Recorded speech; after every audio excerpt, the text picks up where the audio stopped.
morning and welcome to the Africana Journal Club launch and the celebration of our 5-year anniversary at Eider Africa. We are so excited to have each one of you. You are the reason we exist.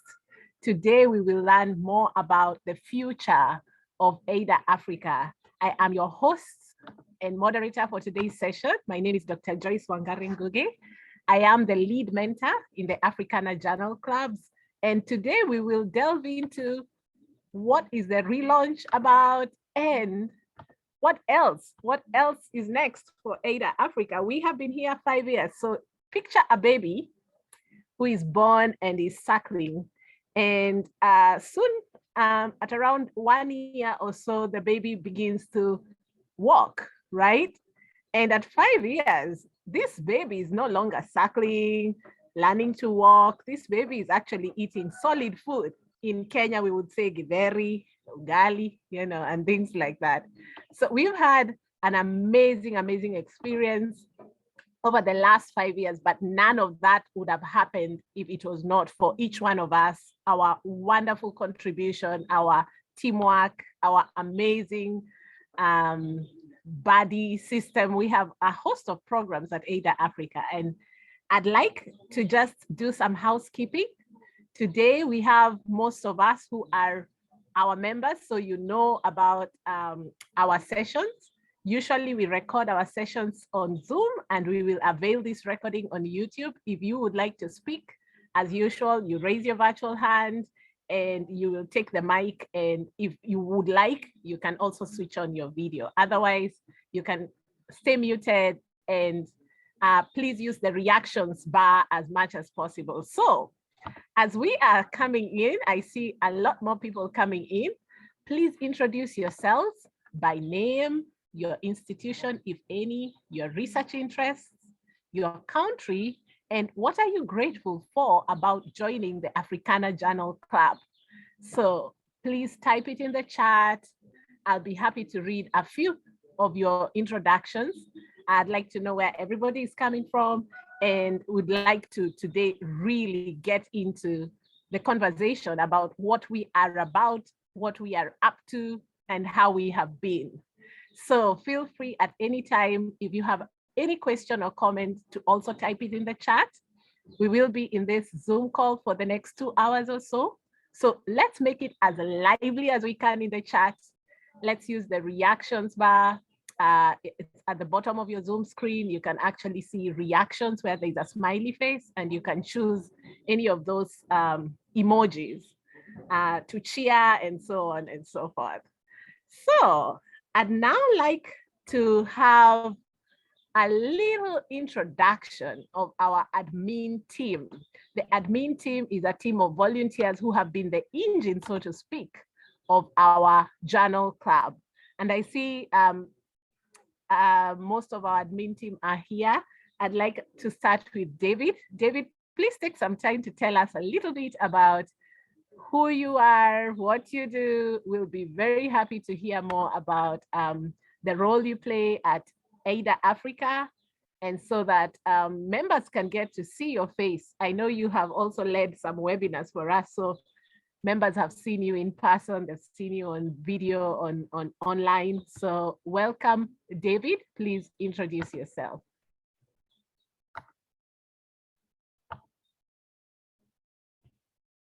After David, we will have Ray coming in, then Aurelia.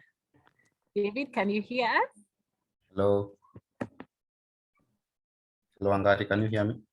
Yes, we can hear you. Welcome. Okay, thank you. I might not be able to show my video because my internet is a bit slow over here.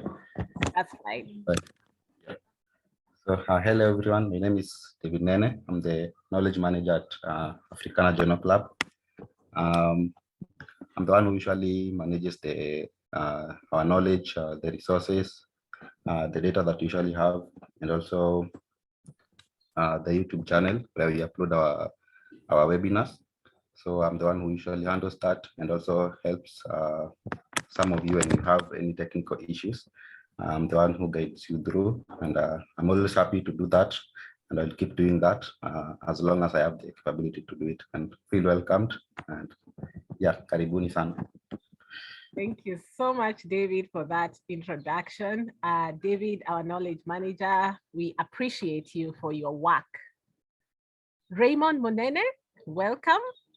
Please introduce yourself. Tell us a little bit about your role and what you do in Eider Africa. Welcome, Ray. Good morning, everyone. I'm Ray Monene, and I'm the programs coordinator at Eider Africa. So my job is basically to make sure that everything runs properly for the new members joining in the platform and facilitate information flow. So ensure that you have all the resources on time so that you can enjoy your experience on this platform. Pleasure to meet you all. Thank you so much, Ray, for that warm introduction. I will not ask our director to introduce herself now, because that will be my prerogative to do so. I would like to give an extended introduction about her, and then I'll give her the floor. But before we do that, let's take the intros in the chat. So please introduce yourself by name, institution, if any, your research interests, which country you're joining us from, and what you are grateful for about joining Africana Journal Clubs. So I can see the introductions in the chat, keep them coming. Hi everyone, my name is Dr. Lydia Wamboi, interested in knowledge harvesting and management in management sciences. Wow, thank you so much, Dr. Wamboi, for joining us. Please keep your introductions coming. We'll be happy to know if you are a member of Journal Club. So far, I see most of us are inside of our Africana Journal Club. Yes, thank you very much. Harrison Weda, good morning from a cold Nairobi in Kenya. I am Weda Harrison, Program Manager and Head of University Relations, Training Center in Communications Africa, TCC Africa. We are a good friend of Eider Africa. Thank you so much for the goodwill, for the great wishes, Harrison. That is amazing. I'm glad TCC Africa could join us today. TCC Africa has been a very formidable partner in especially leading trainings whereby Eider Africa members have joined for free, and a lot of you have benefited from the trainings under TCC Africa.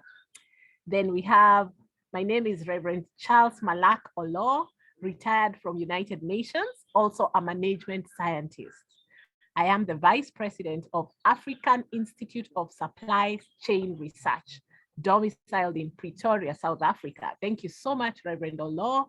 Thank you for your wonderful contribution to our club. You have been a great reviewer, very comprehensive indeed, and a wonderful panelist for a lot of the mock sessions by our students. We have Rose McKenna. Tell us a little bit about you. Good afternoon. Okay, good morning from us. And Charles adds that my research interest is in sustainability. Thank you so much for that. I see so far we have a lot of members introducing themselves, and more are streaming in. There are more coming in, so keep the introductions coming. So as you all know, we have been doing this work online and offline for the last 5 years. And today is an amazing day. We get to celebrate each one of us. We have had a revamping of our mentorship programs. And today we will learn more about the new relaunched Africana Journal Clubs, as well as another entity, the Research Mentorship Collective. So feel free, if you have any comments or questions at any time on these programs, to ask about the activities that we will be doing and how we will continue, you know, a more robust programming of the amazing work that we have all been doing. So at this time, I would like to introduce the chief guest for today. She's also in the admin team, and she is the founder of Eider Africa. Aside from Eider Africa, she is also the executive director of another organization called Nascent Research and Development Organization. She is a researcher and published author in the fields of sexual and reproductive health and rights, early childhood development, youth, gender, education, livelihoods, and health. She has been a gender and sexual reproductive health consultant and researcher for the World Bank, FCDO, USAID, SDC, ICRC, MSF, VSO, Refugee Consortium of Kenya, and so on. She is a trainer in gender and sexual reproductive health in different state organizations, including the National Gender and Equality Commission and others. Under Codestria, she has been quite versatile and quite a contribution as a laureate in the Children and Youth Institute. A lot of you will be familiar with Codestria and the work they are doing with social sciences across Africa. She is a coordinator of the Kenyan-based online journal club, which is now today henceforth called Africana Journal Clubs, which has over 900 members. And I dare say we are now closing in on the 1,000 member mark. She's also a facilitator in a different organization in the UK called Author Aid, which hosts the Social Sciences Journal Club. And she's one of the research stewards in that journal club with over 256 members. As a research steward, she's charged with co-developing research mentorship programs and overseeing the work of research mentors, basically. So she is a guest facilitator as well under Author Aid in the Research Writing for the Sciences course. Under AFELD, AFELD stands for Association for Faculty Enrichment in Learning and Teaching, another organization where she leads the research committee. She is very involved in professional learning development, and she is a professional learning development coach for the AMID Master's Program, Radboud University in Netherlands, and the University of Nairobi Institute of Development Studies. She is a member of the Research Data KE Working Group, whereby I have received a very heartwarming message from the convener of the Research Data KE Working Group, Angela Okune, giving goodwill wishes and best wishes, congratulating us for our 5-year anniversary today. Our guest speaker is also a member of the National Gender and Equality Commission, GEC, and the Emergent Equity Collective. Her education spans across quite a versatile and broad base, starting with her ongoing master's. This is her second master's in business administration, healthcare management at Strathmore University. She already holds a master's, which she earned in The Hague, Netherlands, in the field of development studies, majoring in social policy for development from Erasmus University International Institute of Social Studies, the ISS, in The Hague, Netherlands. Prior to that, she earned a Bachelor of Arts degree majoring in sociology and psychology from the University of Nairobi in Kenya. She has a postgraduate diploma in sexual reproductive health and rights from Erasmus University, ISS, in The Hague, Netherlands. And she has also earned quite a host of certifications in the fields of research, development studies, such as the Facilitating Online Learning course from Emerge program under the University of Cape Town, South Africa, and the Sexual Violence in Conflict and Emergencies at the Center for Education and Research in Humanitarian Action, the CERA, in Geneva, Switzerland. The CV is quite long. And as you can see, I'm only scratching the surface. I haven't begun to say the amazing work that Aurelia Modoni Monene has done. That is our guest speaker for today. I celebrate you for founding this space, which accommodates any and all researchers, students, and people interested in growing in the field of research. So at this juncture, I would like to now invite Aurelia Monene to take the floor and tell us where we are, where we have been, and where we are going. Welcome, Aurelia. Hello. Hi, everyone. Even those who are muted, shout out to all of you and those who are also behind the camera. So lovely to see you all again. It's been amazing. I can see we have more people who have joined, and I love that today people are introducing themselves in deeper ways. I'm learning more about you. Stephen, I didn't know this about you. Lovely to see you. Also Emmanuel, oh my goodness, I love the rich introductions. Rose McKenna, lovely. Wow, Risi, wow, the richness of your introduction is really great. And today I also decided to have a rich introduction. I think sometimes as scholars, it's good to have that moment where you can share where you've been, just so that also it's an inspiration, but also an opportunity for people to also leverage on some of the opportunities you have had. Yes, I'm Aurelia Munene, very happy to be here. Very ably, the session is ably moderated by Joyce Wangare. You all know Dr. Wangare. I met her in 2018. I was delivering a lecture on why we need to publish our research at USIU. And she was the one asking the most questions. And from there, we developed a connection. And look at us now. I think 3 years later, here we are. So it's such a pleasure to have met Dr. Wangare and all of you in so many ways. So my name is Aurelia, as you've heard. And today I just want to have a brief, I only have 15, 20 minutes, so I'll make the best use of them. I'm going to speak about where we have been, where we are going, and how we as scholars can make the best out of research mentorship programs. So join me in the journey, and I'll not bore you. It's going to be a presentation, but I'll try to make it lively. I think it's important to see where we have been so that even as we go the next steps together, we can make it a richer journey for ourselves and also for the communities we serve. So most welcome. Let me now share. And you're welcome to ask any questions in case you have any as I present. You know how we roll. It is, yes. You can see my presentation? Yes, we can see it. Okay, so karibuni sana, 5 years. It's actually a little over 5 years. The organization began in 2016. And I remember I had a very difficult time coming up with a name. And finally we settled for Eider. Eider is actually a bird. And yeah, it was a journey doing that.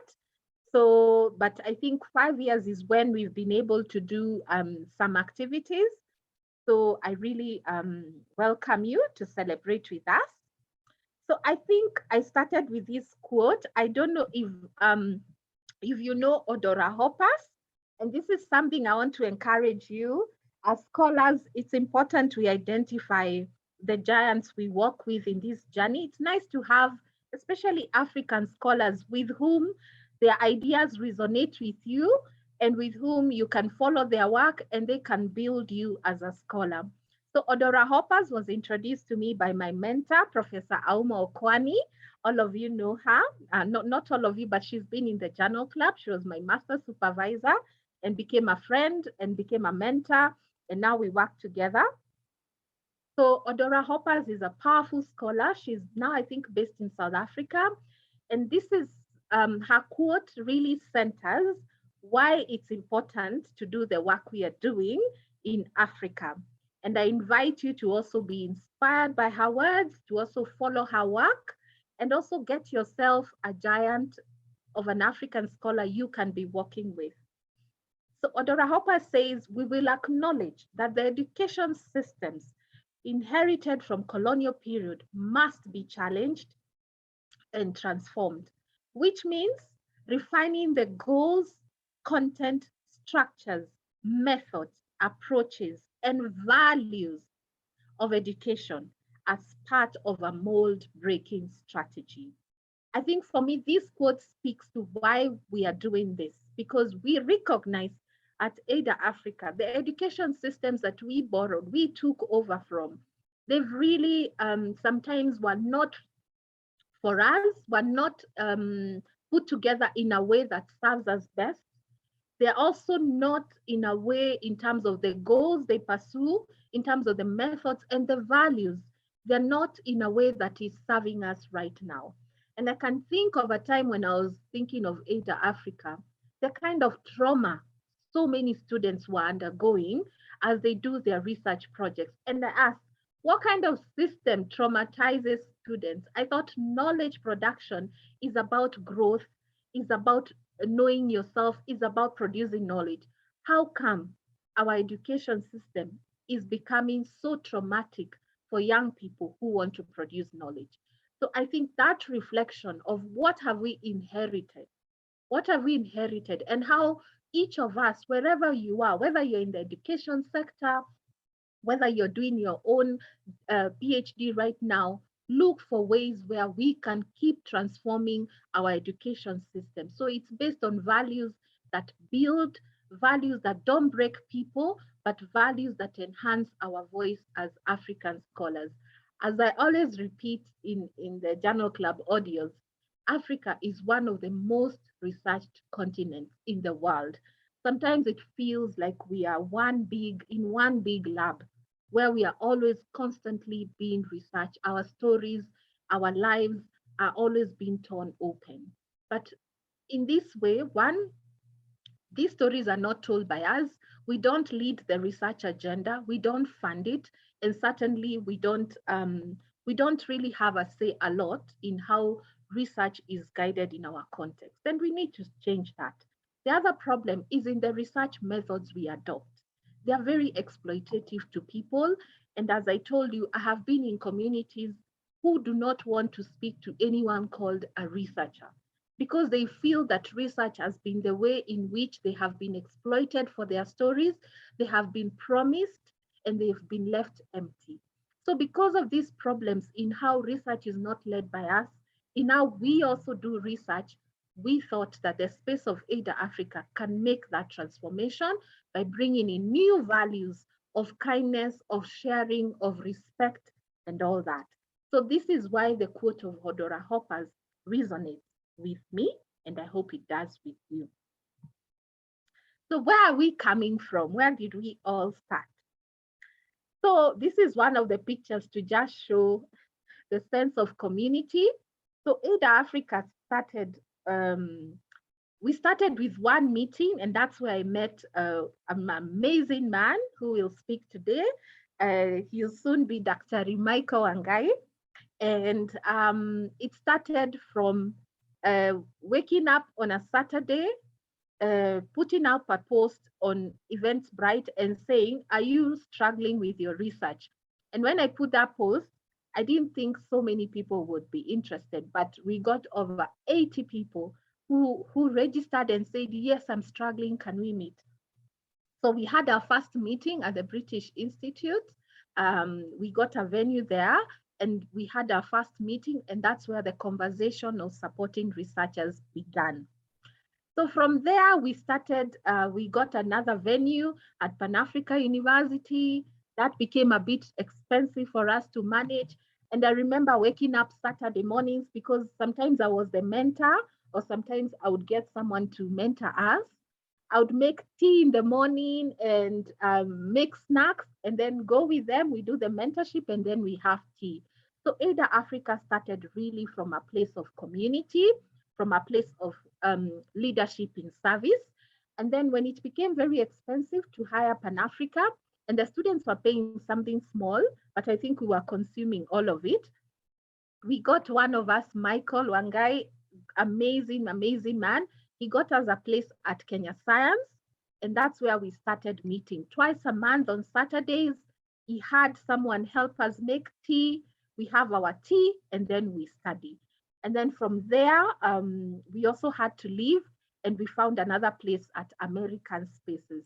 So what I have seen in this journey is the grace and the love of volunteerism, that people have demonstrated. So this picture you see is American Spaces, where we were given for free to do scholarly writing, I think before the COVID.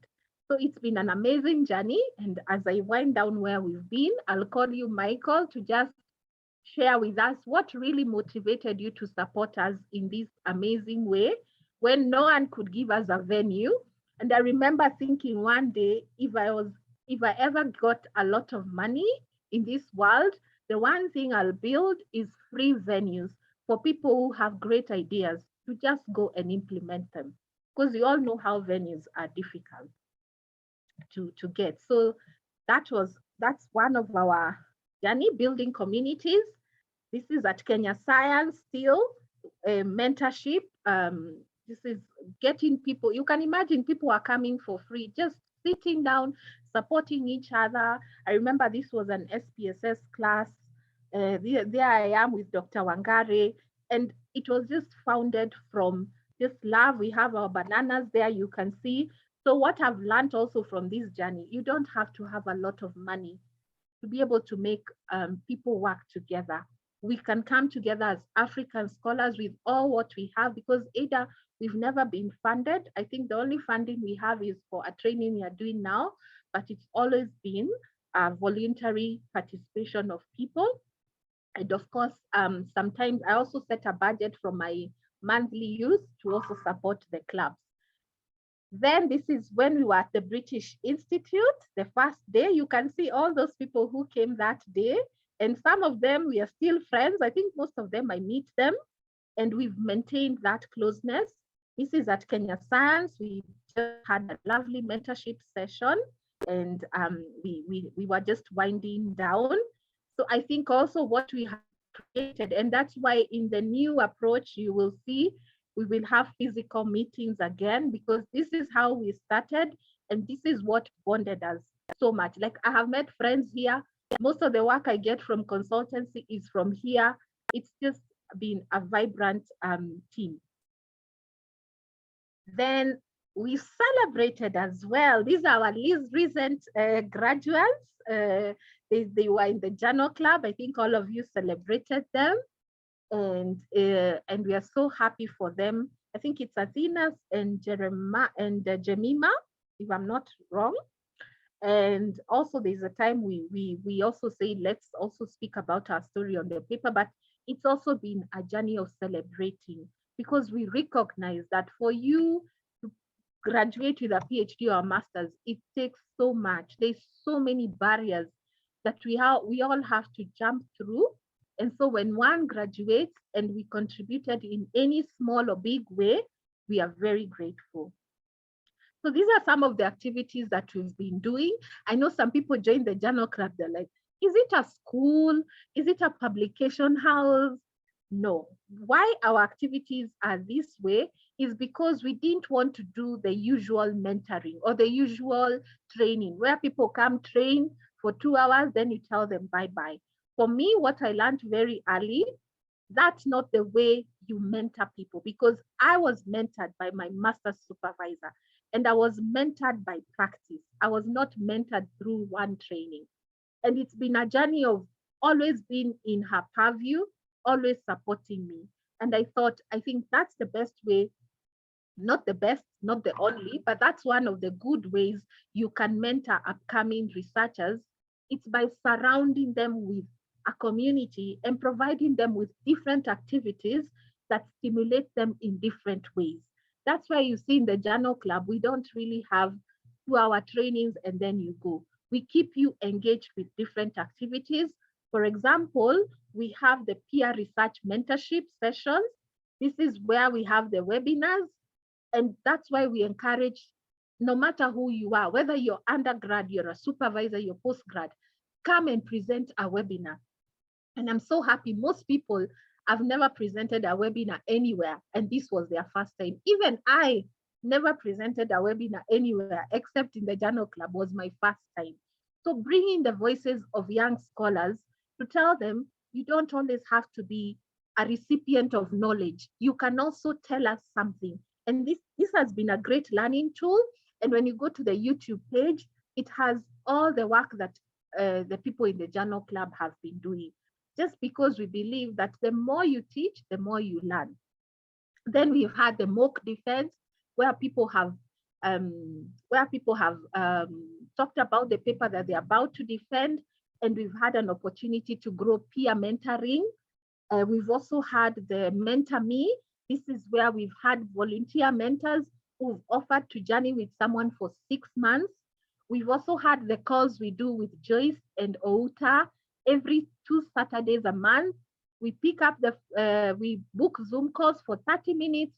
Someone says what is their issue, and we're able to talk about it. Shut up and write. I think most of you hopefully are able to finish their writing, because we recognize we were doing a lot of mentoring, but people are not writing.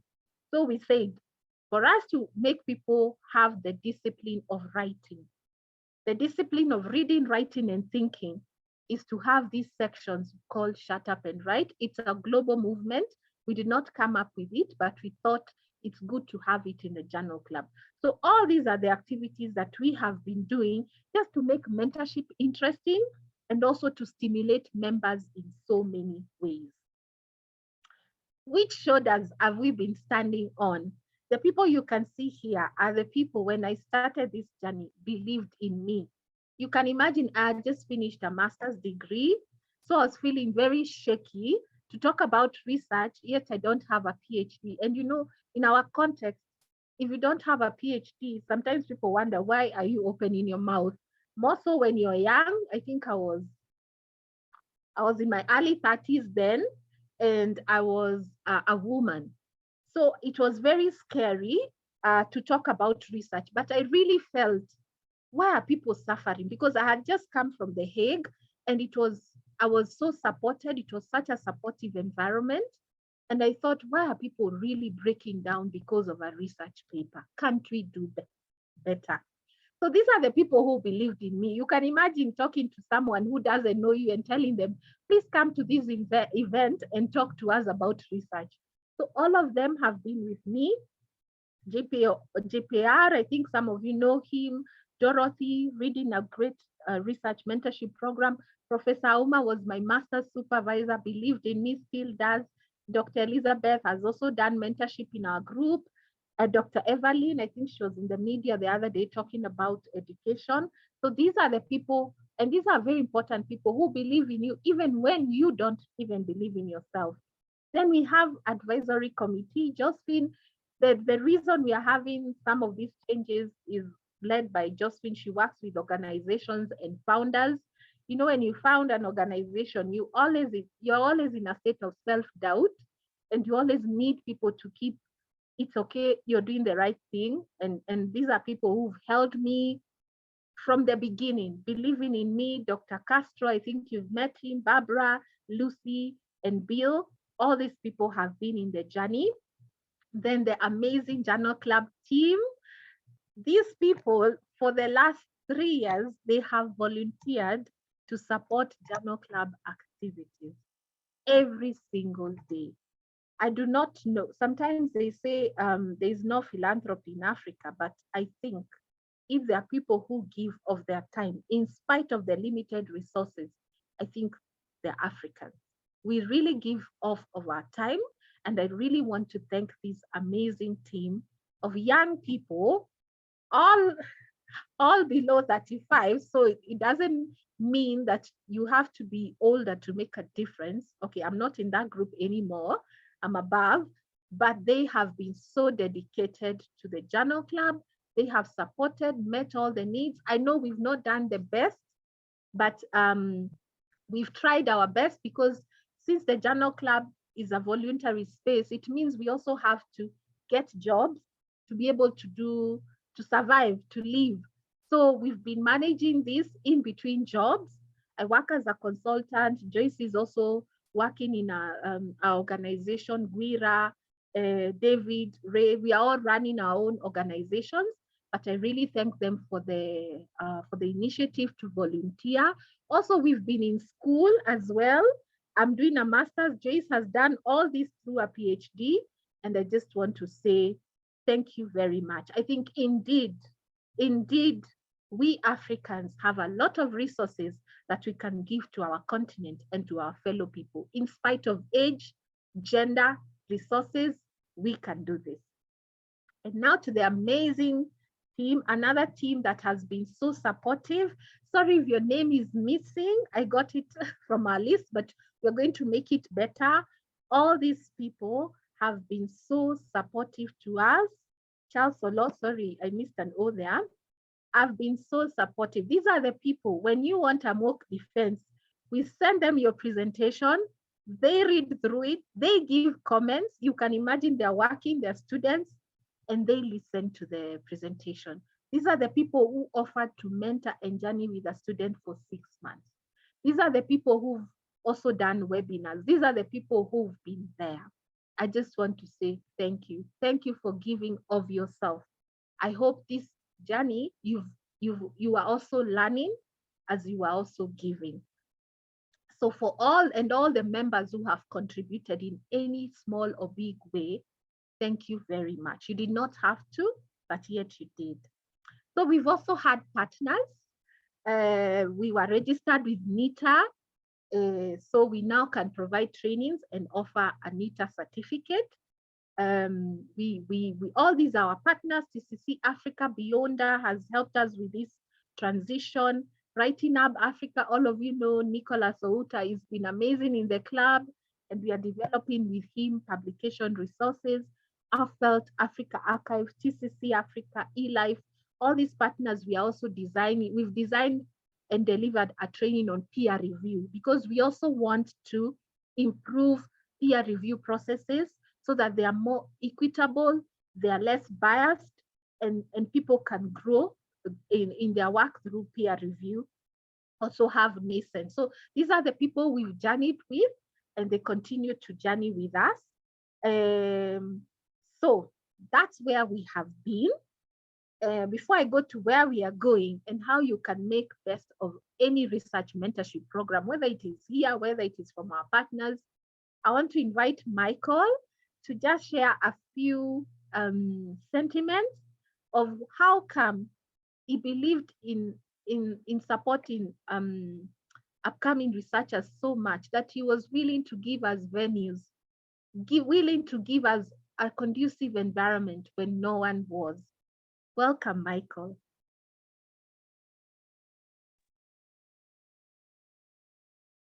Thank you, Director Eider, for giving me this very wonderful opportunity. Let me start by greeting all of you. You are well this morning. It's a chilly morning, but it's a blessed day. Let me start by saying that before I met Eider in the British Institute, I had a desire and a dream in me to be of any help in the society. I was even in the beginning stages of starting a foundation, which I was calling hardware. That you can know about hardware, software in engineering, but I wanted something hardware, that which touches the heart. And mine was more of documenting local knowledges on how they solve their problems and then bringing in the new thinking.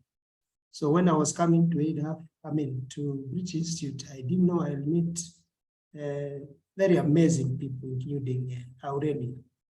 And when I listened to the presentations, the same year I had already registered for my PhD in curriculum studies. I worked for the University of Nairobi. I started changing my mind and saying, I think there's something about what Aurelio was talking about. This is what we are lacking. At some point I said, I think it can grow to an Eider Research University of Kenya, a university based on helping young researchers to grow their research, to grow their knowledge, and to kind of come up with local solutions to many problems that be bedeviling our society. So I thought there was a linkage of my thinking and what I had when I was in British Institute for a presentation. So, and since I had started my PhD, I was through with my coursework. I was starting my proposal, and I had problems because I had to juggle between work and study, and the balance was not balanced. And I thought, I think Aurelia talked about work balance, work-study balance, and I thought I needed to hear more. So I joined Eider. So I was in Park University. I could see the struggles we were going through, giving a little contribution to pay for the venue. And of course, Aurelia coming with the tea from home. And I realized that I had an office space where I worked in Kenya Science. I still work. That's where I am now. This is the boardroom we used to meet. And I was also given another office in the tower of the University of Nairobi. And then I said, I think I have space. Why don't we come and grow this idea together? And that's why then I was privileged then to host Eider for some time. And I feel very proud that we are moving from one glory to the next. I must also say that in my academic journey, I benefited a lot. If I was to enumerate them here, I'll take all the 2 hours that we are scheduled to meet. But allow me to summarize and say this. The mock defense, that in the 9 mock defenses, 1 was mine. And I had amazing contributions. I can tell you 2 weeks after the mock defense, I had the defense itself with my professors in the university. Almost all what they told me, I was already told by the mentors in the mock defense, including changing the topic. The way I was advised is exactly the way I was told by my professors. Luckily, I had changed. I had a version of my thesis that I had put aside. And therefore, it was very easy for me then to input everything in the thesis. And I can tell you, 2 days ago, my name was discussed in Senate, and therefore I can confidently call myself Dr. Wangai. You'll clap for me later, because graduation is in September, but once your name is passed in Senate, you can still use the name Doctor. And I have to mention at least Dr. Wangari. I mean, very patient, very knowledgeable, willing to help. And I am very, very happy and privileged to even mention people like Nick, Coma Ketch, and their contribution. And so many of you, if you attended my mock debates, I really benefited a lot. And because of that, then, I believe in Eider Africa. I believe in everything that you do. And since I am in an institution of higher learning, University of Nairobi, definitely whatever you are doing resonates 100% with what is happening in the university. We are trying to make our university research-based so that we can allow the smaller universities now to do the rest of teaching and learning. But we are growing slowly. So I have to really thank Eider Africa, continue mentoring the young researchers, continue mentoring them, and may the dream of starting a research university in Kenya. If Sabla was here, I would have asked her to give us 100 acres of land in Kajiado, and we start the university tomorrow. I don't know whether she is in this call. Allow me to stop there, Director, and thank you very much for everything that I've benefited from Eider Africa. Thank you, Michael. It is as we've benefited, it's mutually beneficial relationship, and I really look forward to your graduation. And let's celebrate everyone who is graduating. It's no mean feat, especially from our universities. And so we really, really congratulate you. I also wanted to, there are 2 organizations Joyce has reminded me, I forgot. We had G4G, Girls for Girls. This was, we had this organization partnership where they mentor women into leadership. And so we had one cohort where our members, female researchers, were mentored into how can you step into the power of your leadership wherever you are. How can you negotiate better? How can you present better? How can you communicate better? And that was an amazing organization. We also had GEOPSI, which trained a number of members in research, and it was led by our member called Maureen. So thank you very much to those two organizations, and of course to you all. So let me go now to where we are going. And in where we are going, I invite you to just reflect together with us. And as you know, we are always very consultative in how we do things, so that at least even where we are going can also be informed by you. Although in designing where we are going, we also consulted quite a number of people in the club, outside the club. And so let me share this. So what is it that we are improving, and why are we improving as we now take the next step? One, the research mentoring space is always evolving. The context is changing. The researcher of 5 years, the research issues of 5 years, the research methodologies of 5 years are also transforming. So if you're doing research mentoring, also that space as a mentor, as an organization, even how you coordinate the mentorship is ever evolving. And it is that evolution that we are also responding to. The other thing we've also recognized is that the scholars, you and I, we all desire to be great researchers. I always say people who come to the journal club want to write their own research, because you have an option, and a terrible option, of having someone write for you your research. And the first thing we made clear when we started this journal club and our work, we do not write research for anyone. You sit down and write your own research, you own it, and you're proud of your work. So when I see members join our club, I know this is someone who wants to walk the journey and wants to do their own work. And that makes me very proud, because that's what I was mentored to by my mentor. Do your own work, have an area you're passionate about, and that's the area you will push. Even in your own career, you have something that is driving you. It is unfortunate in our context. Most of the times we are driven by our context, we are still driven by accumulating money and recognizing people just based on money. But I feel as African scholars, we have a space to also contribute more than just accumulating wealth, ideas, philosophies, and all that. So we are having scholars who want to be great researchers. And as I told you, Africa is dominated by researchers from other parts of the world and not us. How about we be at the center of telling our stories? So another reason why we are improving how we've been working is because we have many unmet requests of individual mentorship and peer review, yet our mentors are few and they're also stretched.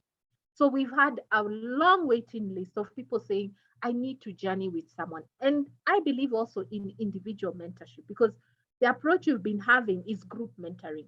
And sometimes in group mentorship, you're not able to address the issues that people actually struggle with as individuals, how they learn, how they understand things. So because of that, we've had a long pool of people who I kind of feel, sometimes I sense, and sometimes I wake up in the night in a panic, like, are we really doing the right thing? But I sense there are people who still want to become good researchers, but they'll do this with an individual mentor. And sometimes the mentors are busy, they are stretched, they're also students, they're also working, and they're also in Africa where resources are also limited.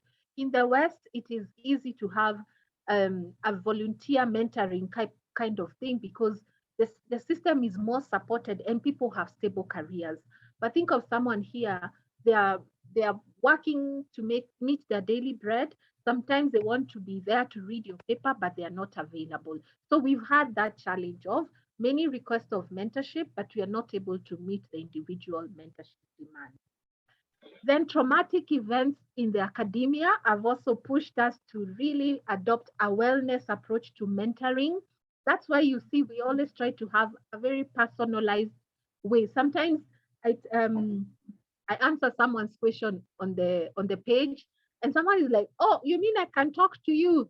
I'm like, yes, why won't you talk to me? Because of this idea of, oh, you're a founder, you're up there. No way. You have my phone number, call me. We will answer. Call Joyce, we will answer. And that's the one thing we wanted to break, those hierarchies. These hierarchies are, oh, me, I cannot talk to this one, they're high up. There's no one high up. That's why even in the journal club, we have supervisors who come and say, me, I'm joining this club, and also my students are going to join. That's how we learn. These hierarchies we don't have. If you want to contact me, contact me. We talk about your events, your traumatic issue, talk to anyone. So trauma in the academia is one of the reasons why we've been very careful in how we engage with people. Then they desire to improve critical questioning and reading. I know our education system does not promote a lot of critical questioning and thinking. So what happens when even we do our research, we kind of tend to absorb the knowledge rather than sieve out the knowledge, rather than question it. And that's something we want to improve in the club. That's why one of the activities will be critical review of text, really engaging that. And when I was at The Hague, I think this is the one thing that was sharpened in us. We used to attend a lot of webinars, a lot of conferences, and people presenting their paper and people critiquing them. And that really sharpens your critical mind, because as a scholar, that is the one way we can actually produce and continue improving our knowledge. Then the cost of mentorship are also high. Yes, the mentorship is at no cost, but behind that, we also have to meet some costs. And as I told you, every month I've been setting a part of my budget so that I can be able to support some of the mentoring. We have to pay for Zoom. We have also to give at least a little airtime for people, the admin team. So it's also been a bit costly. And as you know, with the economy, Asai, it's been a bit difficult to meet those costs. And so that's also something we need to acknowledge, that mentorship also is a bit, can cost some money, even if it's a volunteering scheme. Then we also want to maximize on technology. So like for the people who have been mentored for 6 months, we do everything manual. We write an email, we look for a mentor, we match you on email. So now we've partnered with an organization, I hope Kevin is here, that is going to help us to use technology to match people better, technology to follow up mentorship. And then, Moses, I think you can mute for now. Then finally, we also want to create new careers in research. We want to create research mentors. That's a new career area. Research peer reviewers, it's not new, but it can also be a career area. So because of research mentorship coordinators, all these are careers that even Joyce and I have kind of found ourselves calling ourselves research mentors, which are titles we did not have 5 years ago. But I believe that in our context, we have so many careers in research that we don't all have to be going to the field. There are those who are very good in management. Why can't you improve your skills on research coordination? Those who are very good in coordinating a mentorship program, those who are very good in running communities online. All these are careers we want to create in the future.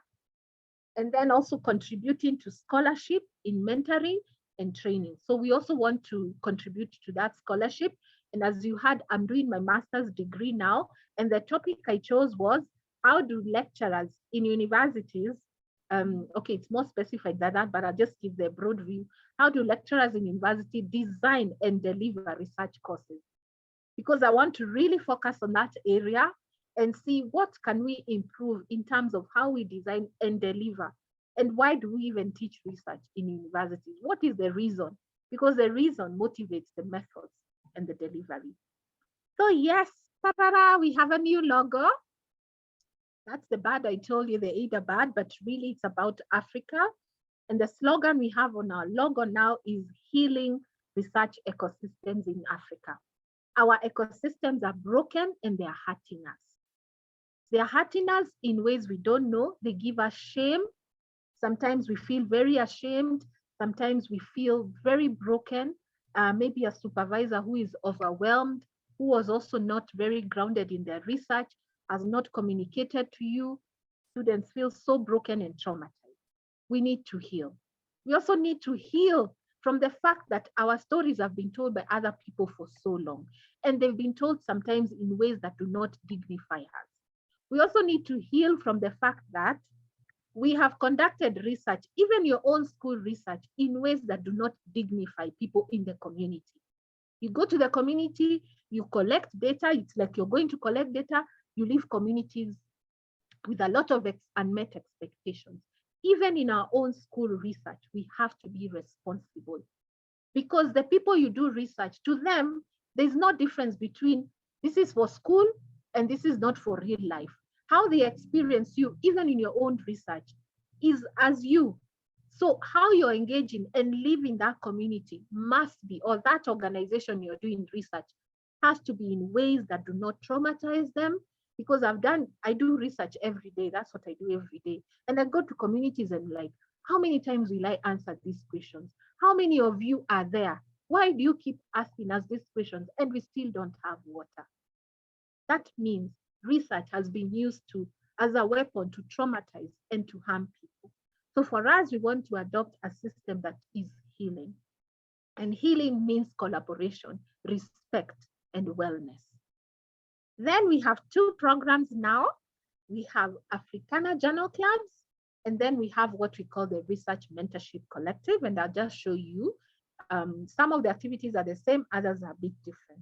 So these are the two, they have their own logo. So we told members that with the platform, Kevin will talk to us so that you also know him. We will all register to be under Africana Journal Club.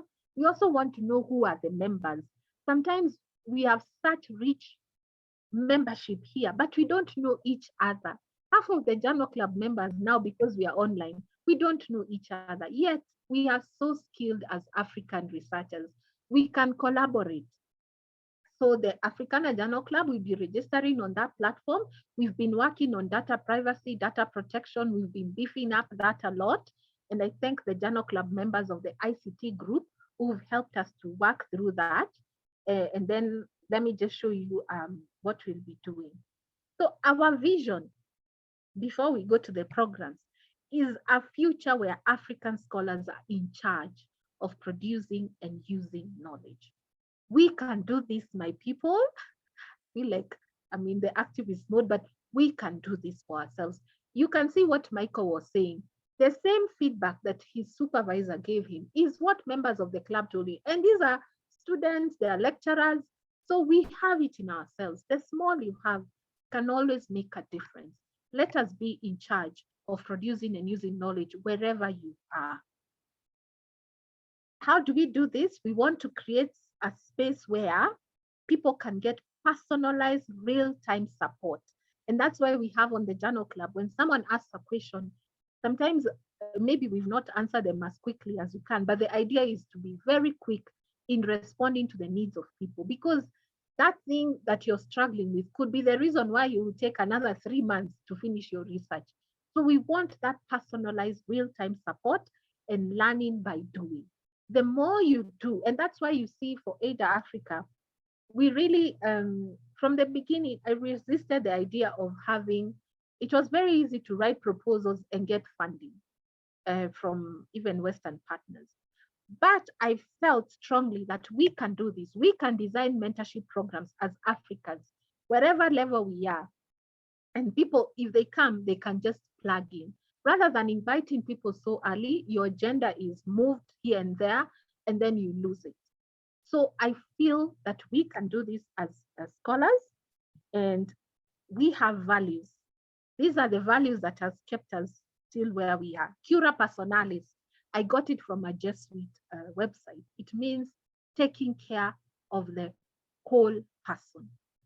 Researchers are whole people. We are not just researchers. We are family people. We are lovers. We are friends. We are daughters. We are sons. We are workers. We are policy makers. We are change makers. We need to take care of the whole person. Lifelong learning. We can never stop learning. That's why even the best of researchers are always constantly seeking knowledge, seeking and producing knowledge by African scholars. Responsible research. We have to honor ourselves, we have to dignify people, and we have to respect humanity. We have to bring back the human in research. People are not data, people are not statistics, people are people. And we have to do research in a way that dignifies people. It's about stories. Even if you're doing quantitative research, remember behind that number is a person, is a family, is a daughter, is a child. So it's about telling their story. It's not about prioritizing numbers. And numbers are not neutral. We have to bring in the stories of people so that we bring out these hierarchies. And then open exchange. That's why in Journal Club we say it's the Ubuntu spirit. There's no, let me keep for myself, me, I'll benefit alone. Share it. Share it. To whom it was given freely, share it freely. So our pillars of our new approach is, one, research mentorship will always continue under the Research Mentorship Collective. Research communities, for us, we believe in research community, feeling like you're held by somebody, and then strategic partnership with institutions. So RMC, the first program, the Research Mentorship Collective, this is a program where we want to be providing the individual mentorship. So we will have mentors. Most of them are those who were there before, and people will register on the platform. When you register, you are matched to a mentor who fits the criteria, and then we can monitor the way you're working. So we will have different mentorship. One is 4 weeks. If you're really in this state of, I don't understand research, you can do it for 4 weeks. And then we also have support on peer review. We also have copy editing. This is just based on what we've had from members, the services they want. And the small group thematic training. Maybe you're struggling with, I don't know how to do my survey tool. Could we have a training where you can help me think through my questionnaire? So we get people who are having the same struggle and we support them. So now for the Research Mentorship Collective. This one will have to pay something small. Why? Because we have to be more sustainable, but also because we have to pay the platform.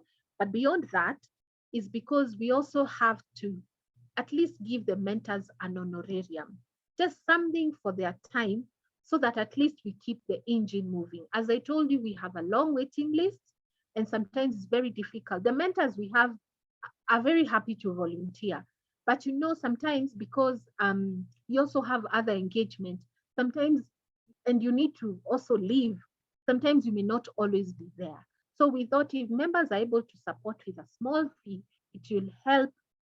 With a fee for this, it will help to support the system to move, and also for the mentors to be able to have an honorarium for their airtime, for all that, because most of this will be online. But we also have an office at Eider Africa, where we have our office at Kilimani AdLife, where we always have a space where you can always come in. So the RMC services, the individual mentorship, people will be paying something for that. And that is one of the major changes. Then the Africana Journal Club will still continue. This one has always been and will always be at no cost to members. And this one, all members will register at Key Studio. Of course, it's voluntary, you're not being forced. There we will continue our shut up and write. We will continue our mock defense. We will continue our critical review. This one we've added now, at least twice a month, once in 2 months. We want to be reviewing a paper so that we can sharpen those critical skills. We will be having our physical meetings 4 times a year. We will still continue the 30 minutes call for mentorship we do with Joyce every Saturday. We will continue sharing activities, and we'll continue the thematic journal club. So this will continue, and we will also do better monitoring and better support for these activities. So these will be there for at no cost to you. The Research Mentorship Collective is the one that now will need at some sort of fee, because imagine if you give someone your whole thesis to read of 200 or 300 or maybe 100 pages, and they don't have a lot of time. They have to sit with it. So that's why we've had that separation, so that we can also meet the demand. And we talk to many members. They are like, why not? If you have good mentors, I'm willing to support with a certain fee. I can pay for it. So the organogram we have now is we have our directors, we have our coordinators, we also have our finance and all, and also our M&E now, which is done by David.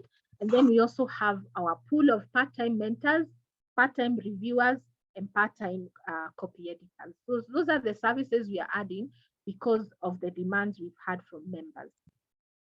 So based on all this that we have said, how then you as a scholar, can you make the best out of any mentorship program, not just this one, any mentorship program? One, do you have the time for mentorship? And this is one thing I always ask people, because what we have seen, even from the mentees we've matched for 6 months, sometimes someone enters in a mentorship relationship and they did not see that maybe they have a new job coming. They had not seen that maybe something will go wrong.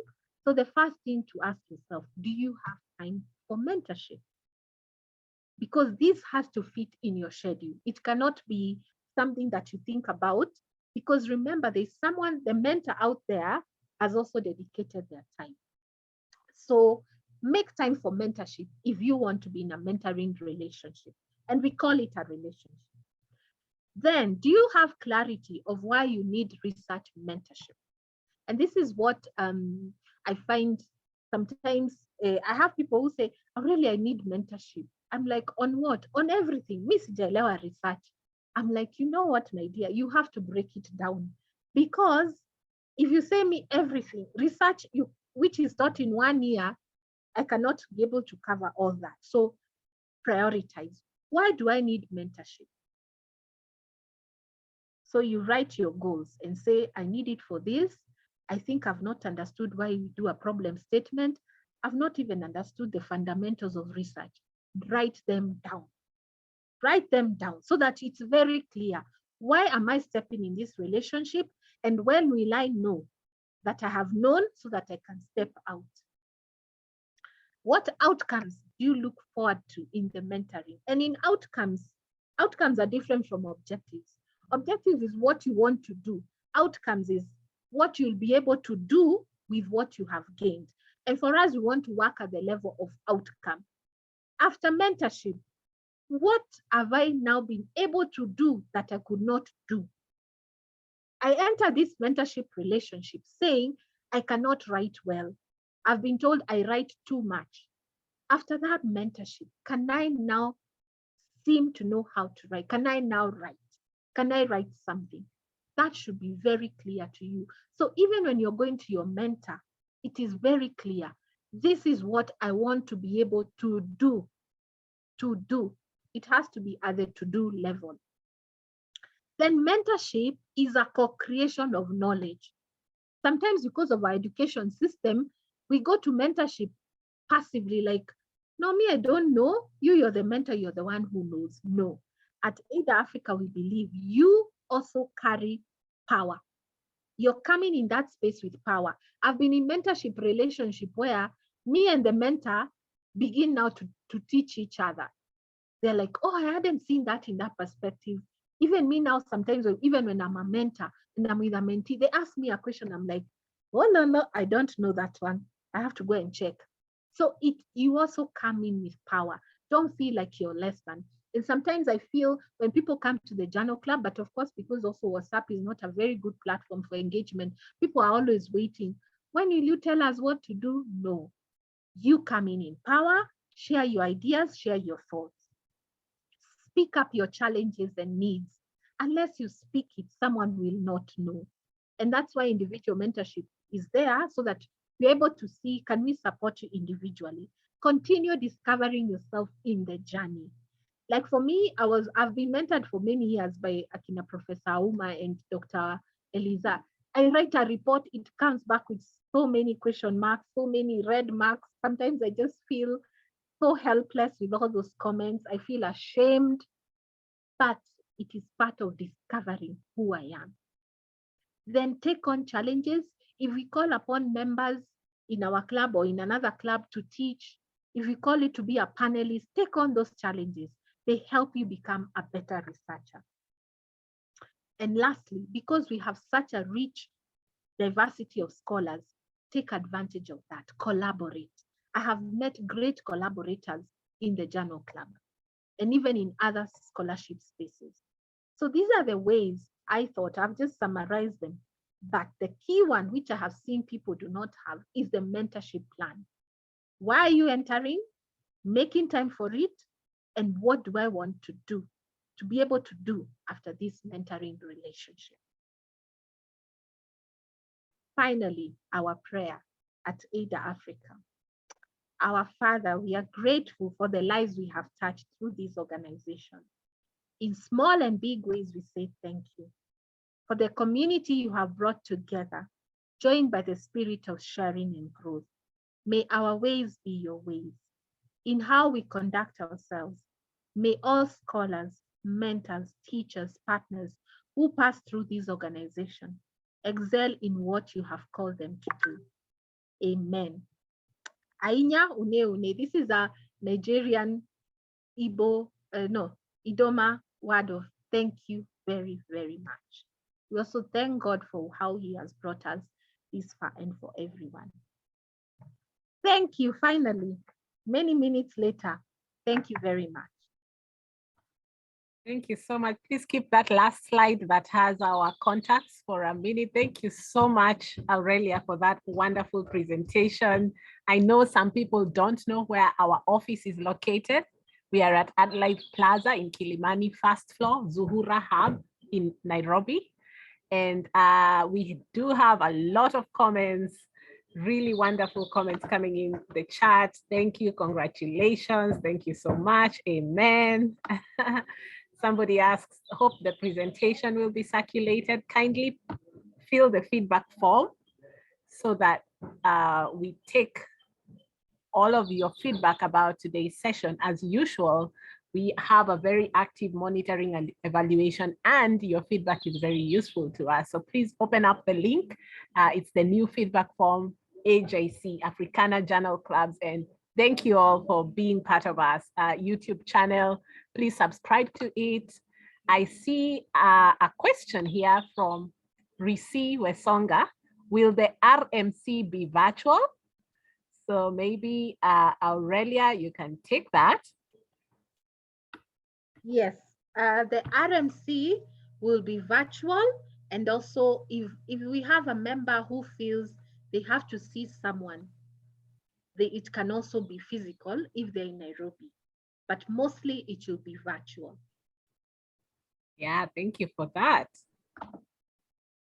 So at this time, I'd like us to take a little sharing. Some people had already introduced themselves in the chat. Some people have not. Please feel free to introduce yourself.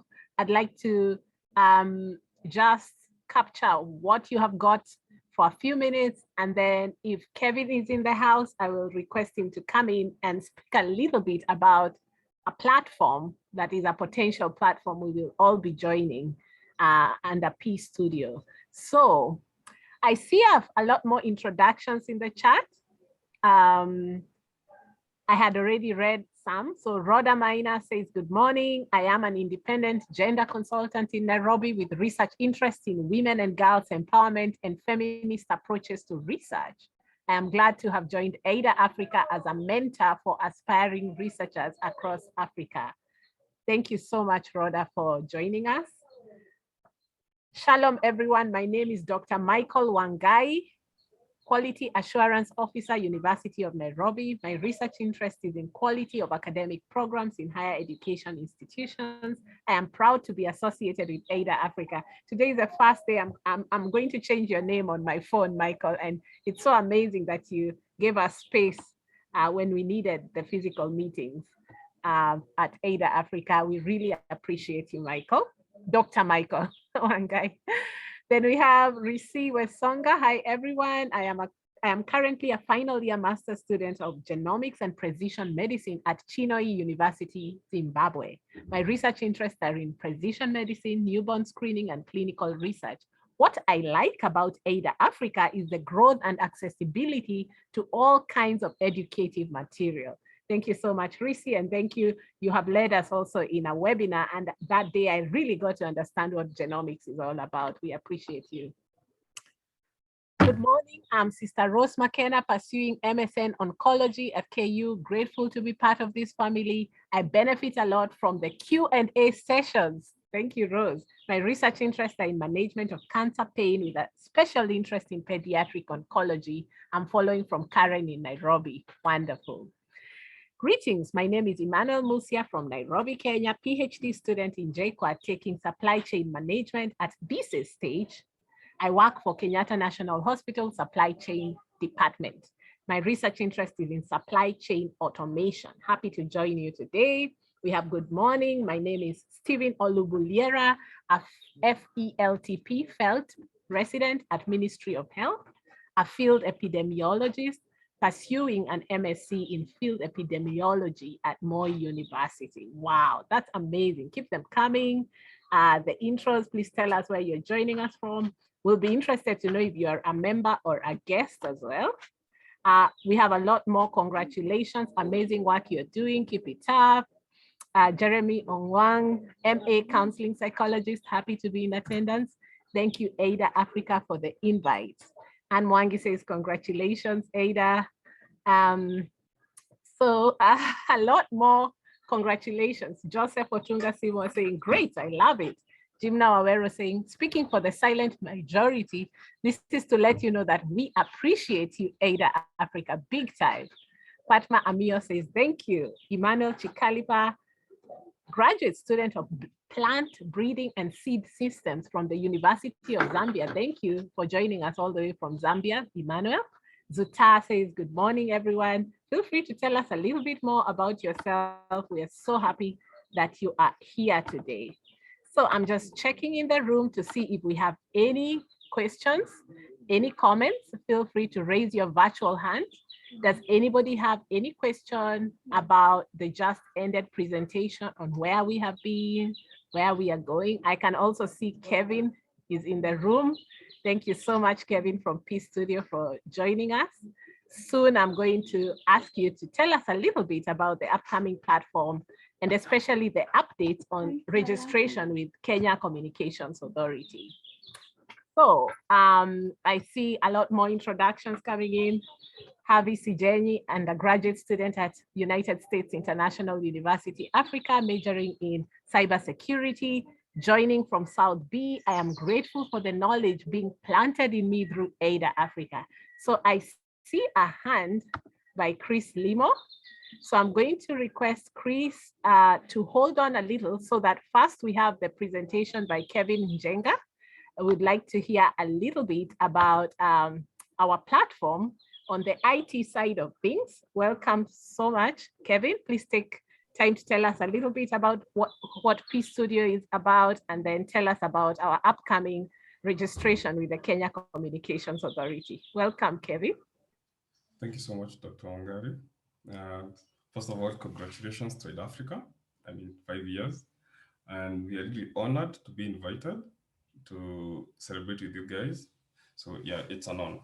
So I'm Kevin Njenga, as you have heard, from P Studio. I'm the founder of P Studio. P Studio is a collaborative platform. So what we're doing, we're bringing in people, teams, individuals can collaborate on the platform. So what we have done is now customize a P Studio to work for you guys, especially on the Research Mentorship Collective and the Africana Journal Club. And then you can be able to have a pipeline of from request until you have the reviews are done. So that is what we are coming into play to help Eider Africa in. So in terms of the work done, we have quite some work done, and we have still some work pending, especially on data privacy. And that is what we are getting a compliance certificate with the data privacy office in Kilimani, and we also having to get the certificate and share the certificate with you guys. Yes, so basically in terms of what is pending, that is what is pending. In terms of development work, we have already done most of the development work, and we have already I think demoed a few. We have already have sessions and demos that we have done to teams, your members. Yeah.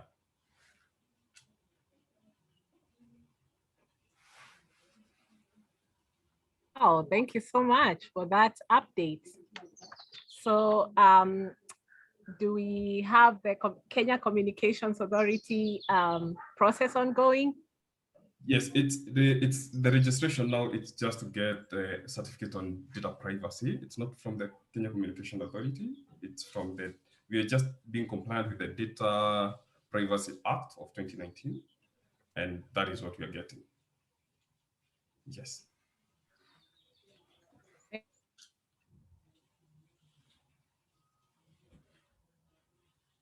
Back to you, Dr. Wangari.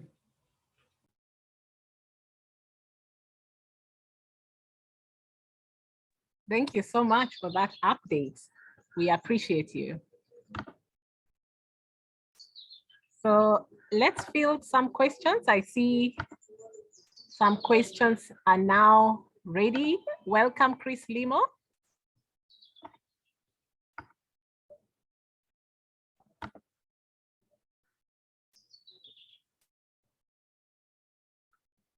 Chris, can you hear us?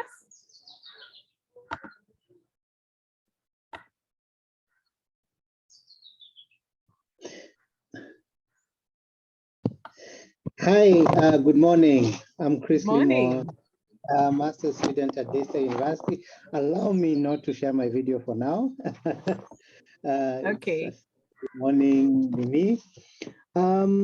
But I just want to appreciate, what I've just had, Aurelia, and just the reinvention, and just because what in my thesis process, the Journal Club has been instrumental in breaking down, research into English, and just something, and it's okay not to know, when I did not know what ontology and maybe I still don't know those words, but it's okay to come and ask.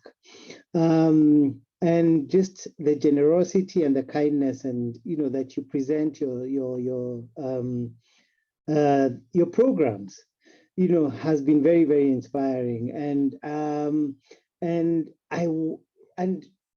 in a sense, even when I look back at my research journey, many people think I've gone too slow, but it was coming from a place of, combination of very many things, imposter syndrome, self-doubt, not understanding the subject, not understanding, the research process, but your morning, the mentorship, the calls, the once a month. In fact, I was wondering whether I was overusing it, overdoing it by trying to book calls.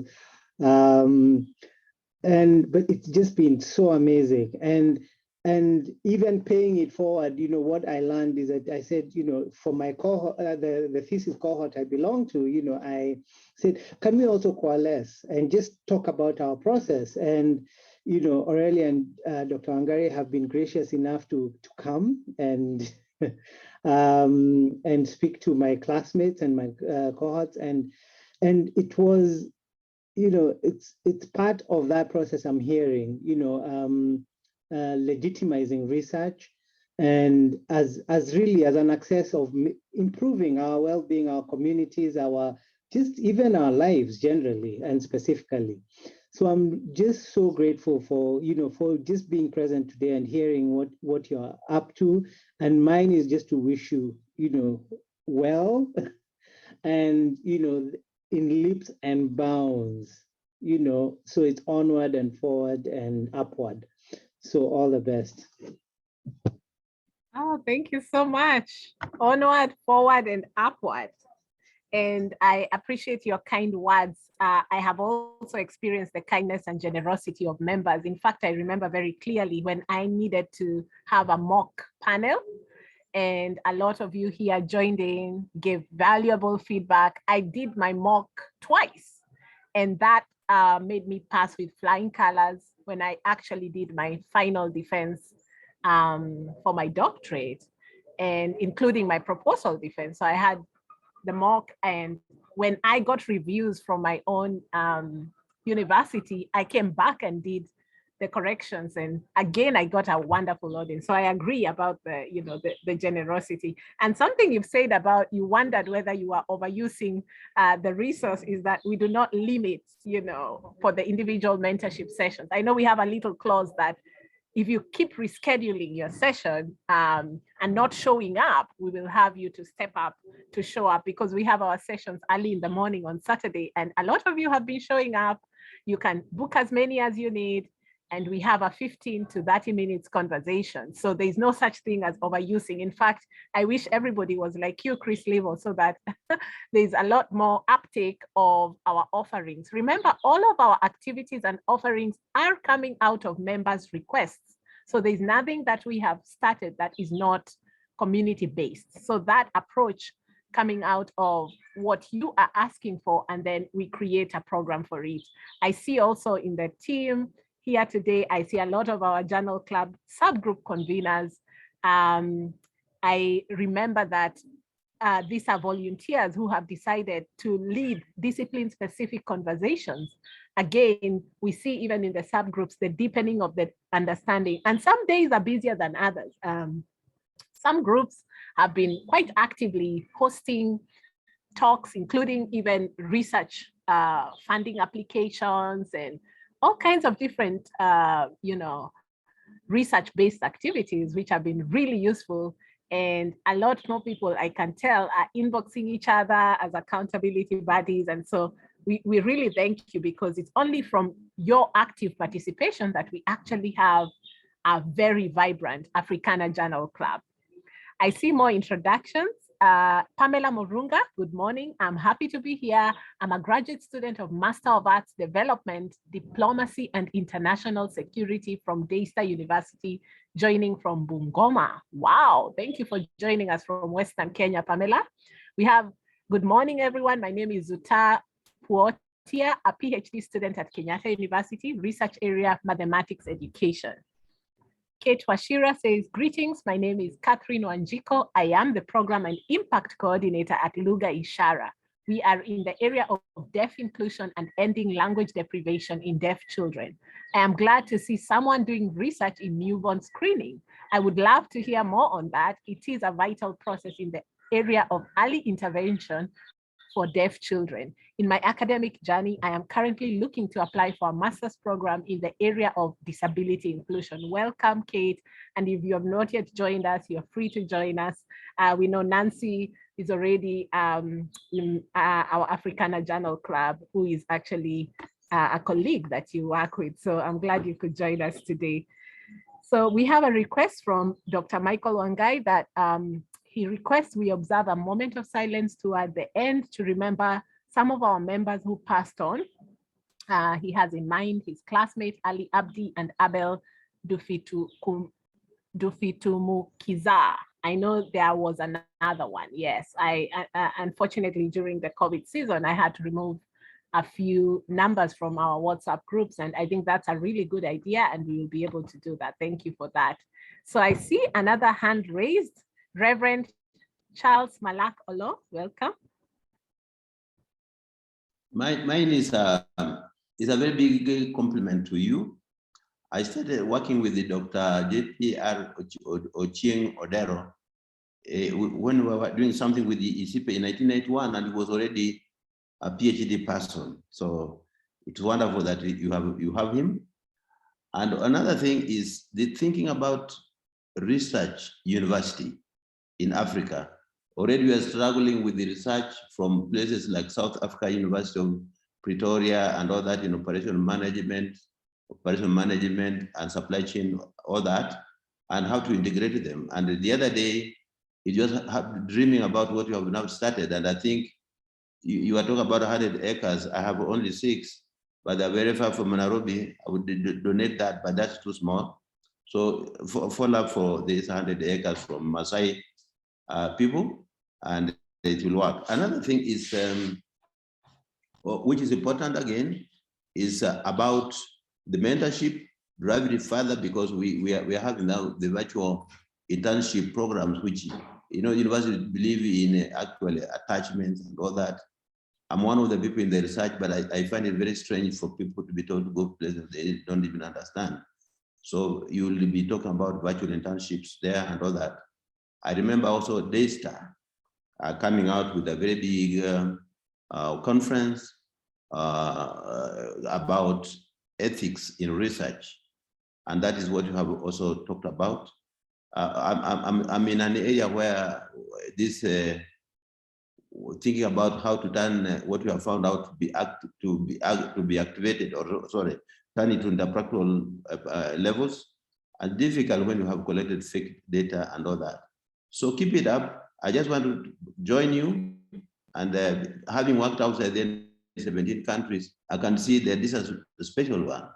I really, being in those countries, I was in Brussels in 1996, and I remember how nobody would even talk to me because who is this guy? And I thank you and congratulations. May God bless you so much. Thank you so much. And thank you for your work in the integrated doctoral network you lead also. Reverend Olo has been an amazing reviewer, mentor for a lot of our students. We've had quite a number of supply chain students who have received quite comprehensive comments. So we really thank you and your daughter for being in our network. I also realize you've mentioned a few things that are interesting. Yes, we do have JPR as one of our board members. He's an amazing force to reckon with in the field, and he's our anchor. He's one of the people who support our organization. And I agree with you, there is a need for a research university that is just solely focused on research work. And we are happy to talk on the side about your 6 acres. Nothing is too small. We will combine with the other 100 acres from Kajiado, no problem. And your suggestion on virtual internships for research is well taken. Actually, there's a big need. There are a lot of students looking for internship places. We currently in our capacity only have 1 intern so far. We've not had, you know, a lot of capacity to take up even the interns, but one thing I know we can contribute is training on the same. So we will be rolling out some trainings because now we are NITA certified and we can be, you know, all over the country doing trainings on virtual research internships. And the other thing you mentioned, a great contribution, is conferences like the kind you have seen at Daystar and other universities. I think that we do have that capacity. Our meetings that are held on Zoom are truly global nowadays. So thank you so much for those suggestions. They are really well taken. And Dr. Michael Wangai is backing me. He's saying, thank you, Reverend, for your 6 acres offer. Yes, we will be happy to come and do some sightseeing if you allow us to do that. So let us see if we have any other questions. Do we have anybody else who would like to raise your hand? Remember, this is the time we are fielding our discussions, our questions, our comments. What have you learned? What are you grateful for joining Africana Journal Clubs? If you're still a guest, you're not yet a member, don't worry. You can feel free to connect with us and you will be able to join us. So anybody else with any comment or question?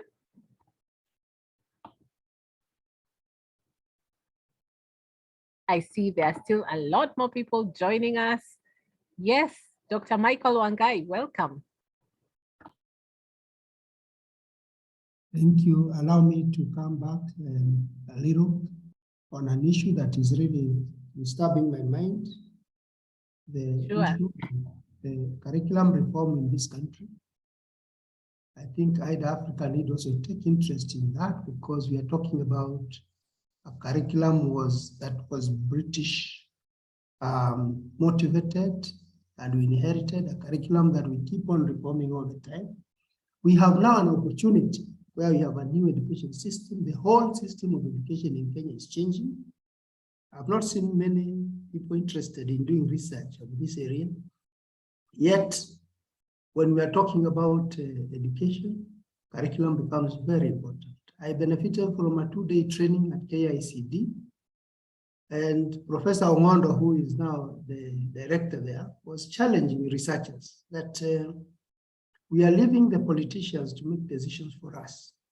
Why can't we even do research in this early learning, primary education, upper primary, junior secondary, senior secondary.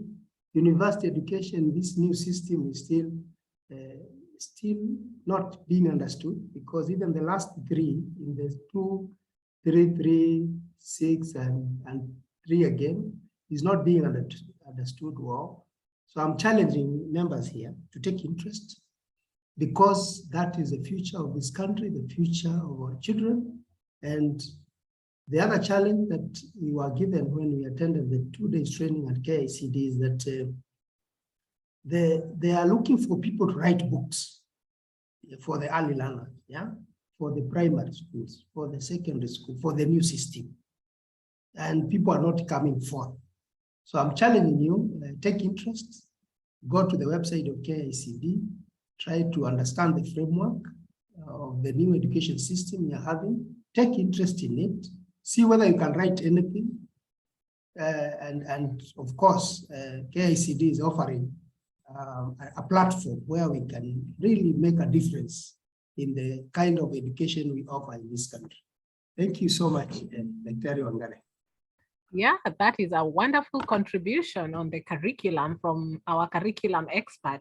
We do need to move into the new CBC wave. It is already with us, and a more hands-on approach. Therefore, we all need to immerse ourselves in what is the newest contemporary trends. And thank you for that challenge for more book authors. We actually want to now celebrate each one of you. A lot of you are active in our Telegram group where you post different research updates.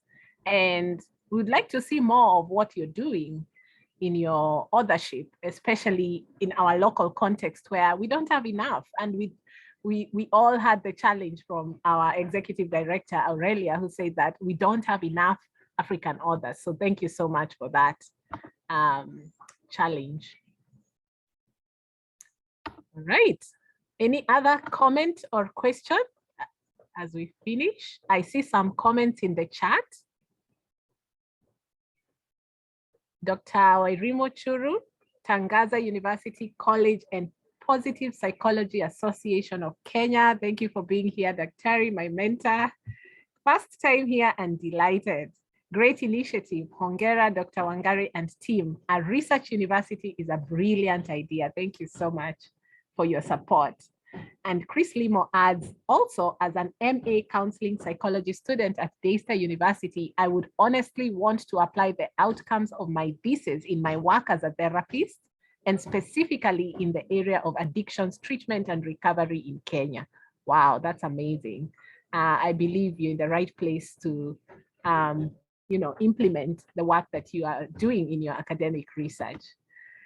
So I see now more hands raised. That's amazing. I see some comments. Kate Washira, to echo Dr. Wangai's remarks on research on early learning, there is a dire need for research on language deprivation in Africa or East Africa. The research that currently exists is based on Western settings. Yeah, there's a big gap, and we all need to take up the challenge. So I see 2 hands raised. We will begin with Isaac Nketsia, all the way from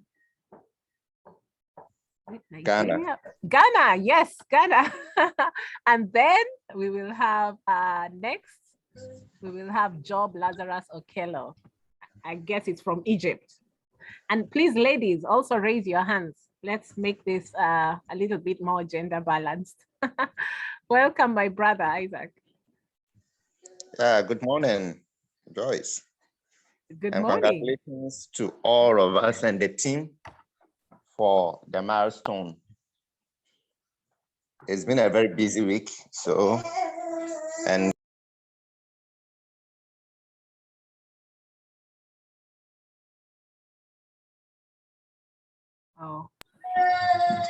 it's been a very busy week, so at the time difference in Ghana didn't allow me to join earlier. Forgive me.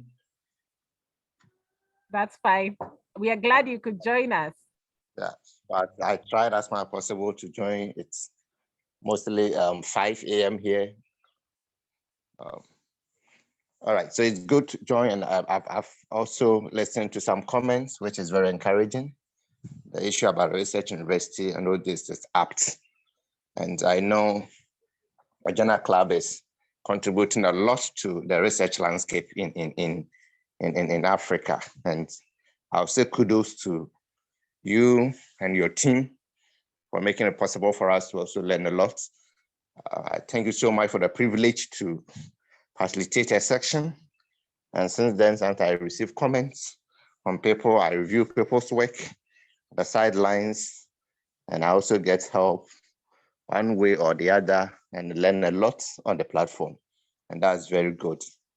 I hope the next endeavors and the visions that you have for all the Journal Club members and for the Journal Club will help reshape the research ecosystem in Ghana. So Ayuko in Ghana, when you say Ayuko, it means kudos or congratulations. Well done for the initiative to even come out with this club. Thank you.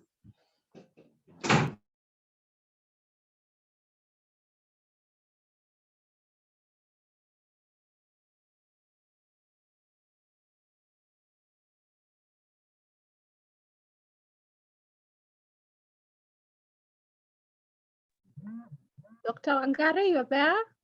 Thank you, Isaac. I don't know, I think maybe she's... Yeah, I'm back, sorry. Okay. Yeah, thank you. Yeah, did you say Ayuko? Is that the word for kudos? Sure, Ayuko. I got it, Well Ayuko. done. Yeah, thank you so much for the kind words. Right, Job, welcome. Thank you very much for this wonderful opportunity. I'm so glad to join this meeting this morning. First of all, I want to congratulate Eider Africa family on making 5 years of nurturing global research leaders. I remember how I came to know Eider Africa when I shared a link to one of my speeches in a certain WhatsApp group around 11 p.m. And Joyce then contacted me that we could do something. Then she told me about Eider Africa. 1 month later, I facilitated a session that made a big difference in my life.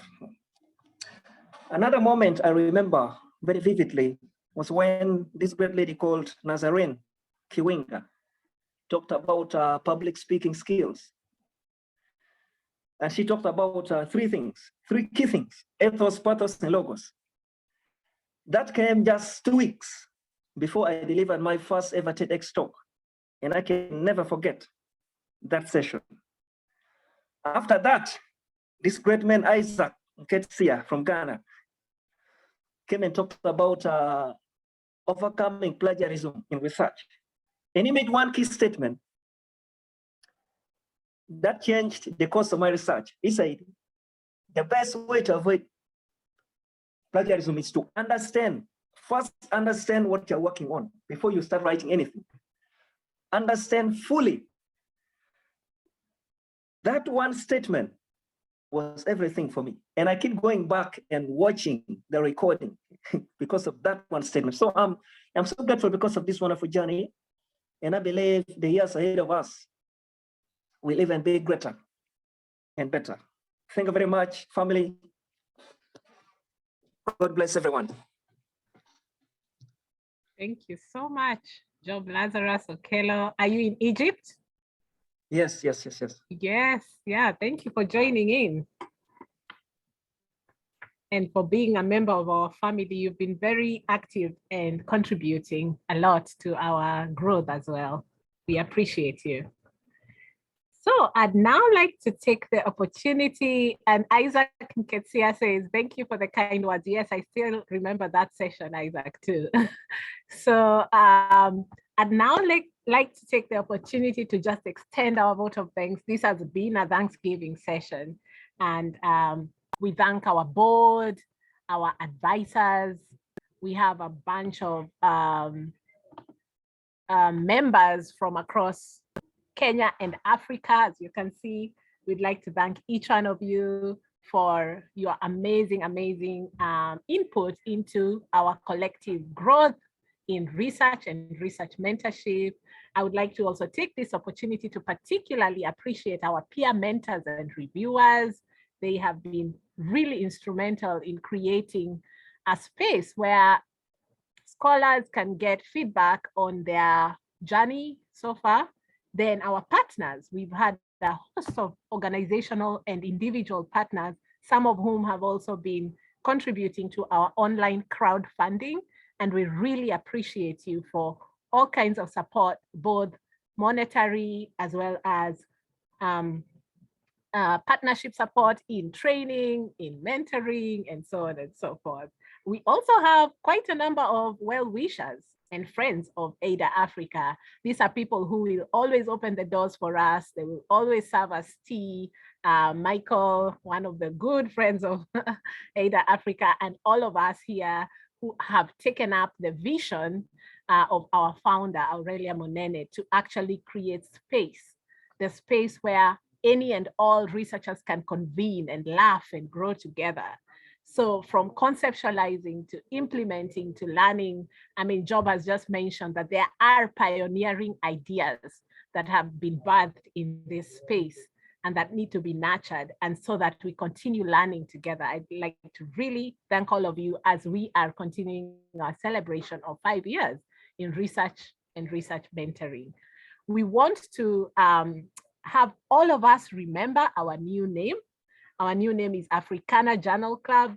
We will be sharing details as soon as the requisite legal requirements are completed, and so that we can all join that platform. So the platform link is not yet ready. It will be ready as soon as we get the Data Protection Act alignment with our programs. And this is important, as you know, in Kenya, we've had quite a robust legislation around data protection. So we will be assuring you of confidentiality of your data.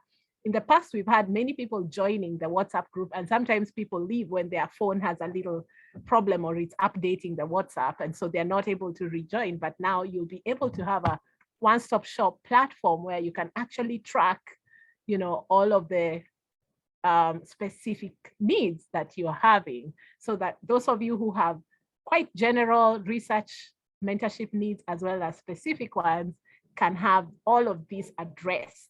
So some of you are already inboxing, you're already asking, how exactly do you join it? Don't worry, we will be updating you. This was an early announcement so that we can create visibility around our new announcement, and also, of course, take a moment to just reflect and be grateful. At this time, I would like to request us to take a moment of silence. I will have us just remember the members we have lost. There are a few of us who died, and during the COVID season, we lost quite a number of members. There are members who had been contributing to our space, and therefore, even if we never met them personally, we just want to honor the departed souls. And I request all of us to reflect about our unity together, even as we condole with those families who have lost loved ones.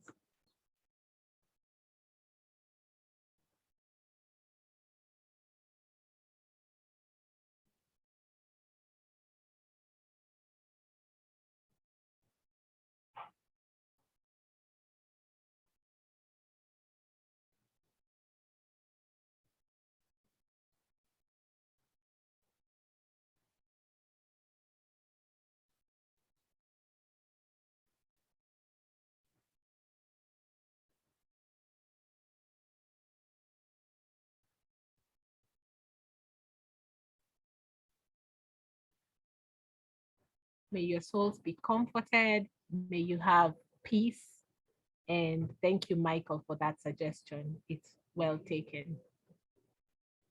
So at this time, as we complete our celebration today, I would like to request each one of us to please fill the feedback form. I'm going to share it again in the chat. Thank you so much for joining today's session. We value your feedback.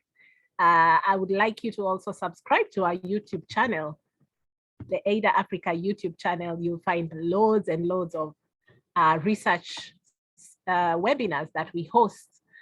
Usually we host these webinars typically in the evenings on weekdays or on Saturday morning, in order that a lot of our members can join during the watershed hours. So if any of you are interested in facilitating a webinar, feel free to do so.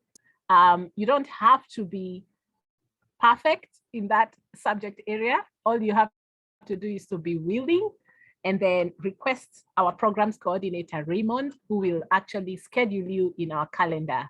And about early next week, we will be sharing the upcoming calendar for August so that we can all see the upcoming programs in the new Africana Journal Club. So Aurelia, do you have anything to say as we finish, our chief guest?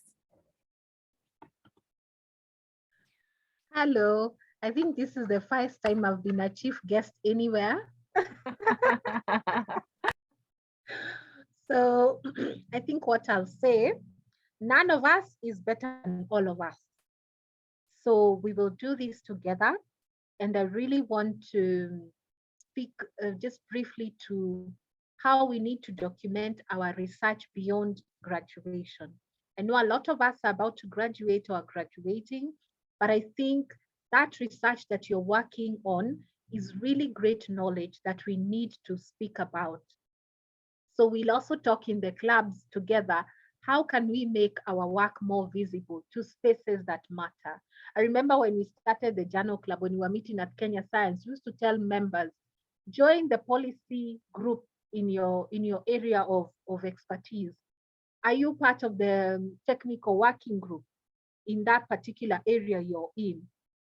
So because of that motivation, I also joined the gender equality technical working group, because that's where your research then finds life and finds change.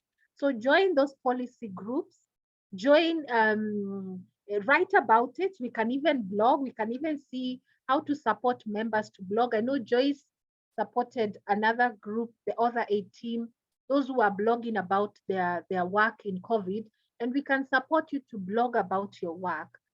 You can even hold a webinar to talk about the research that you did and why it matters. So I wish that the research we're investing so much time in can find life in the spaces that matter in our country, in our context, and in our country. Even sometimes you can even write, even to the African Union, to whichever institution, and tell them, I have done this piece of work. I think this is how we can look at this issue this way. And I trust you, people are looking for great ideas, and we have them. You have it in your research. Let it find life. Let it not die breathing in the stuffy library or in your computer there. Let it find wings in the area that you can make a difference. And I know you can, and we can work together to think through that. So God bless you. I wish you all the best. Let's journey together in the new approach. I think what I'll urge you, do more presentations. Let's hear more ideas from you, because you have something you can share, so that at least members can have this mutual reinforcing of each other's knowledge. So celebration, and I wish you all the best. Thank you so much. I wish I had drum rolls to add there at the end. It's been so amazing to be mentored by you. On a personal note, Aurelia came to my university, as she had mentioned, and I actually wrote up about it. So I'll share that in our WhatsApp group for those of us who are members, so that you can read the story on my own experience of joining Africana Journal Clubs. I joined when it was already 1 year old. So I've been here for 4 years of the 5 years that we are celebrating. So at this time, I would like to check if there are any final comments or questions as we are closing for the day. And we are getting ready to have a gallery screenshot. So if any of you needs to go wash your face, and I'm just kidding. If your video is admissible, I'll request you to switch on your video shortly. And meanwhile, I will have David play some music. David, I don't know if you are able to play the celebration music as people are putting on their videos. Can you share it? Or do I share screen? Okay, I guess I have it. Let me try to play it. Okay, yeah, it's just a 2 minutes music as we put on our videos.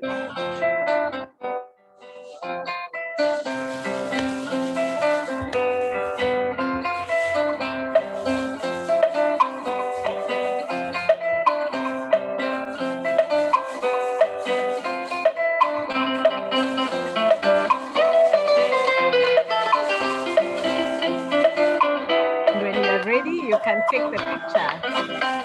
David. Sure, sure.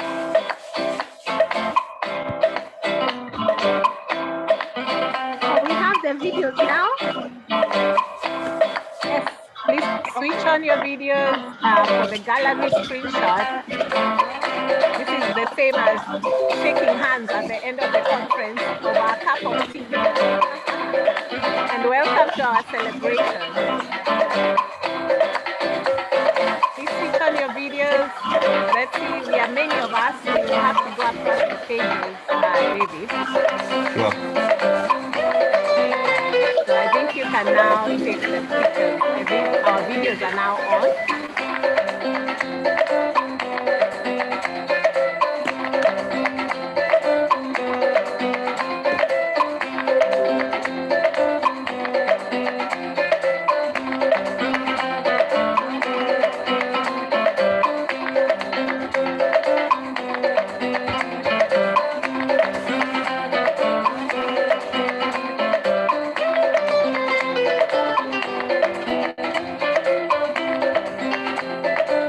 David, have you taken the picture? One moment, one second. Okay, yes, we are still smiling. We are still switching on our videos. Many of us have joined in today. Thank you so much, everyone, for coming.